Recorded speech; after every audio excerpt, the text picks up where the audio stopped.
Hi folks, Joe from DIY Wood Guy. Well, I'm happy you're joining me this week. I've got a really fun project. I did a restoration today on a Shou Sugi Ban finish on an outdoor fire pit that I built several years ago. Now this fire pit's been outdoor for 3 years now, and the finish just started getting a little bit dingy, which happens to everything. The great thing about this finish is it's super easy to restore, and it lasts almost indefinitely outdoors as long as you take care of it.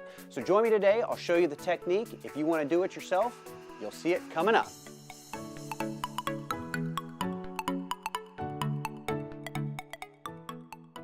I started my preparation by removing all the rock and a surrounding metal bracket from the area. I wanted to get down to my bare wood so that I could focus on the finishing problems. Next, I swept the area real well to ensure that I removed any potential debris that I didn't want to have burned into the table. I used a simple weed burning torch that you can find down at any home center. They're great for leaving a large surface burn pattern that's consistent across the whole face. If you use a smaller torch, it might cause some problems with the wood becoming too dark in areas. Okay, now we're on to my least favorite part of the project, which was brushing out the surface with a wire bristle brush. The process is important because it removes any extra soot and it gives you a nice consistent finish.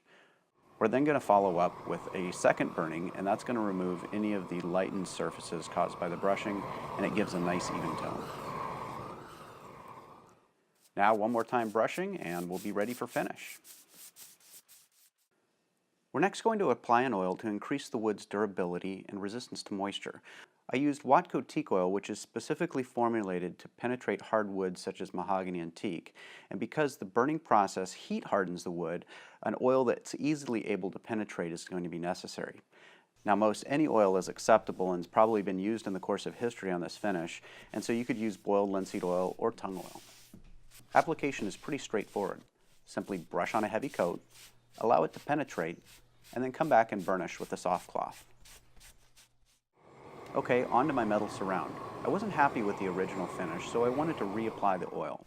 I simply heated it using the same propane torch and applied the oil with a rag. Now a quick word on safety. Make sure you dispose of all of your brushes and rags properly. You don't want to be starting a fire based on exothermic combustion. Okay, here's the finished project. The restoration process was fast and easy, and I'm sure it's going to look great for many years to come.